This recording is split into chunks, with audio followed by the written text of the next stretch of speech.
thanks a lot to all the panelists, and special thanks to Dr. Cynthia Chintala. You were simply amazing and great energy. So, we're running out of time and moving on to the very next interesting conversation. Just before that, let me ask you just one question. Do you know what is CSR? Yeah, what's that? Exactly. And that actually means what impact does a company create on the environment on a long run, right?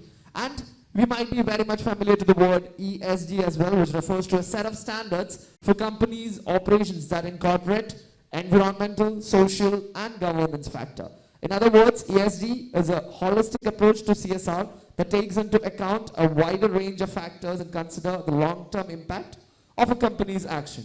So here, ladies and gentlemen, we are going for a fireside chat, or let me call it more like a conversation. We discuss on how the narrative of an organization can be changed from CSR to ESG and how effectively it can be implemented. And I would say this is a right space, a right spot to do that, because in the very beginning, Srikanth sir was explaining about this third edition of NASTech, where we are trying to cut down the usage of plastic by around 80 to 90%. And forthcoming, we might do it to 100% as well. Because you can see even the token of gratitude, the gift which we are giving, it is made out of 30 to 40 plastic bags. A great achievement, right? And so here, let's move on to the conversation, the fireside chat, the ESG Imperative. Ladies and gentlemen, let me invite Mr. Anuj Duggal, the Head Sustainability ESG NASSCOM, and let me invite the guest speaker, Mr. Anand Sasidharan, India ESG Lead of Finastra. So inviting both of them onto the stage, and we hope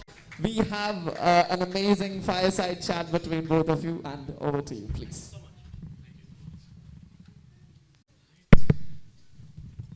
I'm just putting my timer so that I don't forget. Yeah. I think we have to make up time. And there's a football match also, 2 of them. But that is very important. So thank you for the introduction. I think all of us know about CSR. All of us are trying to know about ESG. And ESG is an ocean, actually. So I'll start with the basics. I think we have 25 minutes, so we'll start with the basics. We know companies generally are formed for profit, and that's very important, right? So you work for a company which has a top line and a bottom line. You reward the people who have invested in the company, who are primarily your shareholders. Either you're a listed company and therefore you share dividend, and also the stock price goes up, so you share that notion of profit. And if you're an employee, you might get stock options. And if you're a privately held firm, then of course people who hold the shares of the firm also have a long time partnership in that growth of the story. Do you think this model is there still, or do you think, so Anand, the question comes to you actually, from your organization perspective and just what you're seeing in the world, do you think that there is a change from a shareholder to or from a stakeholder to, from a shareholder related finance approach to a more multi-stakeholder kind of an approach for a company? Do you think it's a flash in the pan, or do you think now that is the new normal? First, thank you, NASSCOM, for having me here. Pleasure. To answer your question, I think there is definitely a change coming in. I think the competitor was asking how many of them know about CSR, and then I think the obvious question should be how many of you know about ESG? And I don't think there's going to be a lot of hands and up in the air, right? And it's a slow change. Identifying the problem is the first thing that we are doing. As a company, I can speak for Finastra. We are trying to understand how can we repurpose our solutions and infrastructure as such to better enable our customers starting and planet and people. So we are in a process where we set the frameworks right. We have identified the problems. Now we are solutions is what we are working on right now. So change is coming. It's gradual, it's slow, but it is coming. So okay. Yeah. Understood. So that helps me to move to the next question, so to speak, just to understand. So when we talk about stakeholders, we generally talk about clients or customers. We also talk about employees who are our internal stakeholders. We also talk about regulators, talk about investors, and of course society, so the local communities we operate in. We are seeing increasingly that ethical business practices is a given, right? And we're also seeing that the employees and Gen Z, which was the topic previously, are very vocal on what kind of companies do they want to work for, right? Absolutely. So do you have some examples from your organization, for example, you could share on where you are seeing the needle movement in terms of employee engagement, let's say, towards ESG? I think the previous speakers were talking about the recent changes that we have come across. The pandemic hitting how we work, and the way we look at our work has changed a lot, and ESG comes into that as well. We are working into ways to understand how better we can address the attrition problem, right? That even that level of clarity is brought into this framework. ESG is not just about giving back to the society. No, it is more inward looking. At least for Finastra, it is like that. We are looking into closely into every business unit and making sure they're enabled and empowered to understand how they can be a part of the ESG movement. And believe it or not, it is coming down very quick. If you are closely watching the SDG goals, we are coming to the finish line, and and Finastra is one of the leaders in ESG. So every business units has been asked to look into what is the problems that you are facing right now. The common problems of attrition, starting to the products as such. How can we create products which is less demanding, less consuming, right? Even that level of clarity is asked for. And even to our administration team, every single set of paper that comes into Finastra and where it ends up, we are taking account of that as well. So yes, I think I think I was open to answer your question. It does give a flavor of the employees. And could we just give a little bit context of Finastra for just the people who don't know? Absolutely. I was hoping I can start with that. So Finastra is a fintech company based out of London, Paddington. We have 40 offices across the globe. We are the third largest fintech company in the world. We are in Kerala. We operate in Trivandrum, Technopark. We have offices in Bangalore and Pune as well. Primarily, we are a product and solution-based company aiming to be a platform-based company. We served multiple areas or regions, UAE, Americas, APAC. So yeah, anybody have heard about Finastra before? Oh my God, 3 names. Thank you so much. Okay. Usually it's nobody, but okay. So the number will change after this discussion, of course. All right. All right. So now, just picking up a topic on what we said about CSR and ESG, I think that difference is also very important to articulate or highlight. CSR, just 2 minutes. CSR is more outward looking. So as per our Indian government's regulations, you have to invest 2% of your profits towards CSR. And you do it outward. You don't do it for yourself. You do it for someone else. And you also measure that and show that result through an independent party. And that most companies are doing well. I think the tech sector is blessed, or the IT sector is blessed, that we are doing a lot of tech for good. When we come to ESG, which you rightly said, is more inward looking. So you start looking at your environment footprint, the carbon footprint of scope 1, scope 2, scope 3. And you see what levers you can use to influence and change them and reduce them. Similarly, you look at the S part, which is the social part. And that means both, again, your employees, their well-being, the practices you have. Also diversity, equity, and inclusion comes as part of one of the strong themes of the social. And then also you look at outward, the communities and the supply chain. And then the G part is the governance, which means ethical business, anti-bribery, pay your taxes, don't try to, most companies, of course, try to optimize the tax, but you want to be perceived as the right business partner and ethical partner in the governments and the countries you operate in. So this is the E, S, and G. And as you can see, most of the factors are more inward looking, and of course, there are some outward looking. And coming back to the original point we made about the stakeholders. So your stakeholders here are your internal employees, your external environment, which is of course your clients, and of course your local communities. So specifically about clients now, I have talked about 45 member companies in NASSCOM.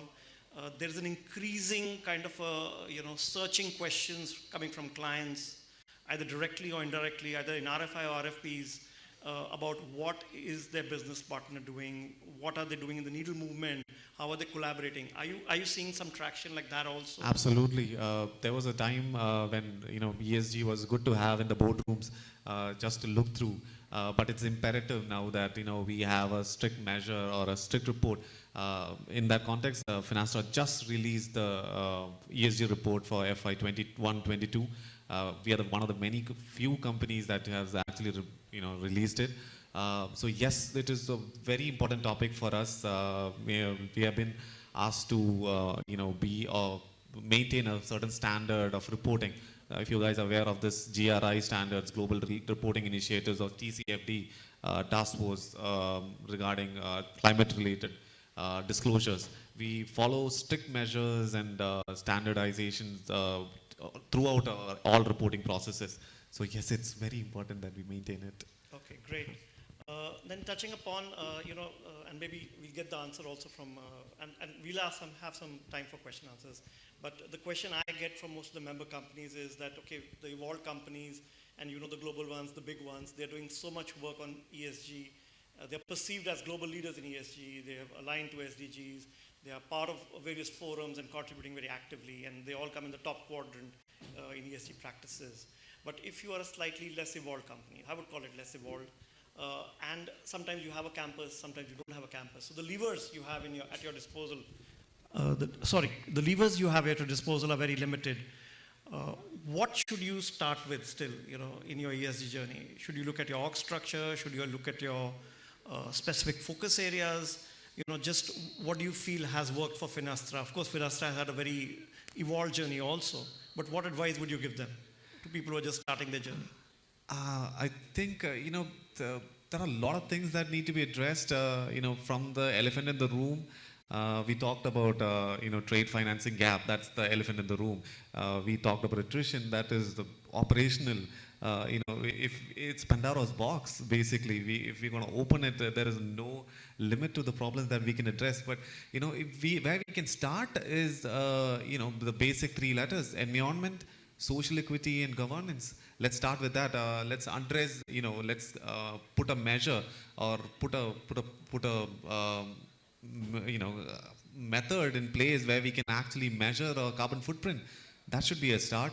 And then social equity, understand, the community that surrounds your company or your organization. How are we benefiting them? How are we giving it back? Then governance, what are the strict measures in place? Right? We claim that we did this, but what is that thing that actually, what is that measure, or what is that practices that is, or framework that is there to ensure that, it is communicated down the line, right? Mm-hmm. So I think we should start with that. Simple, but effective. Great. So I'll just dovetail that to also a kind of small piece of advice, that we are all IT companies, data-driven companies, and if we can't measure the impact we are creating on ESG, and like you very rightly said, Anand, there are frameworks which help you. You can also engage with third parties. I would not recommend that just go to a big four, but you could start with just engaging a smaller consulting firm just to understand the whole landscape, or you call it the alphabet soup of ESG, the standards, etc. And you figure out from your standpoint what matters to you. And one thing which everyone says is materiality. So this is a word I want to leave in this audience. It's called the materiality matrix. What it means is you talk to your stakeholders, so your employees, your clients, and your local communities, and even trade association NASSCOM, to understand for that industry and specifically for your stakeholders what are the key pain points or important points, not pain points. And then you also look inward towards yourself and say, where are your gaps? So some companies may have a gap on DEI, for example, and that is, say, a very key criteria for most companies in the IT sector. So then you need to work on that in your ESG. Similarly, some companies might identify a gap in their environmental, the carbon footprint. So you should look at that. And I think the key is always measurement. Because if you don't have a baseline, you don't have to communicate the baseline externally, but if you don't have a baseline internally, and then you don't measure repeatedly, I think then you really don't know where you're going, and people will then come up and say, like, that ESG is expensive, right? Yeah, absolutely. There is a cost that we have to bear, but we are talking about ROIs when we are having that side chat, and that is something that every organization is concerned with. But I trust. I trust in the process. The ROIs is a little late, but it is there, and it's going to be a sustainable ROI. That's what I like to believe in. And in that note, I would like to say that Finastra, though is a big company. We were, barely touching the corporate philanthropy sector. A year, when we take the numbers, we were able to give back around 5.26 million as philanthropic grants. We were able to, address or be part of the big problems like, Russia war or the pandemic or many other things that we have come across that we Finastra was a part of the solution. But yes, it is a bit expensive, but there are callings from every side to be a part of the movement, because you're not alone in this journey. Every corporate or every entity, as a private entity, is necessary to be a part of the solution, right? It's our planet, and we need more solutions to protect it, and businesses too, and profits too, of course. Yes, so yeah, it's a common thing. It's a one big problem, and we are the one big solution. Great. So I'll quickly last 4-5 minutes, and then I'll open for questions. I will also talk about associations and supply chains and networks. That is a key to make anything work, especially a bigger challenge like the climate control or any other, whether it's diversity, equity, inclusion, or any other of the sub-threads in ESG. You'll find that if we could do it individually, we would have done it, but it has not happened. So you need an ecosystem of like-minded companies to come together and collaborate towards these goals. And we as NASSCOM are there at the forefront. So this conference, of course, is, as very articulately said by the MC, it's very green. You can see there's no plastic. We've tried to repurpose, so the Kari, those sleeves you are getting, or at least the speakers are going to get, and also the bags which we are going to give to our audience, is all up-ended, recycled material, in some cases 20-25 plastic bottles. And these are small green steps. It's just awareness, of course. But every step is very important. And we want to collaborate with our member companies to go towards bigger steps. Because I think the IT association, which we have 3,000 members, NASSCOM has, we are the biggest employers of real estate actually in India. So in terms of, the space we either lease or we have as campuses, we are one of the biggest users of that. And that itself leads to a carbon footprint, because there's so many of us who are working either at home or in those offices and contributing either through their commute, through their business travel, through the laptops, through even green tech, I would say, because the kind of softwares you compile and which then use energy when they are run by the clients and the end consumers. So it's all actually a slow ticking bomb. I don't want to be gloomy. Or bad news. Or gloomy. So on a more positive note, I will end, and then we'll open the questions. What do you feel about the collaborative efforts? Have you seen it in your supply chain? Have you seen it with your upstream with your clients or to-be clients? Or have you seen it, downstream with your clients or to-be clients, or upstream with your suppliers? Do you see like a collaboration on ESG? Yes, we have seen multiple, because we work with a lot of banks. Yes, we have seen a lot of collaboration happening. Our solutions are placed in such a way that it's uniquely helping them better purpose it. Like the financial literacy is one of the challenges that we face at the moment. So we are aiming to provide financial literacy to 10 million people, and our partners are being a part of the problem across the globe. We are starting the journey in India. We have touched upon 2.5 million kids, providing them with financial literacy. Accessible and inclusive financial services is another problem that we are facing in the government, and we are repurposing our solutions to address that as well. And yes, our partners and our collaborators are helping with this journey.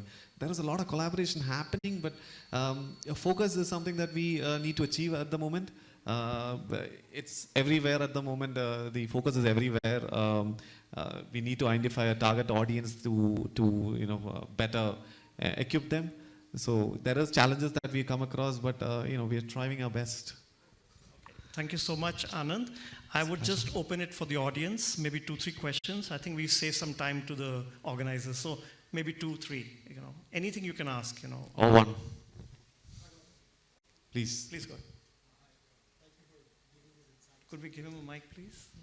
Possible?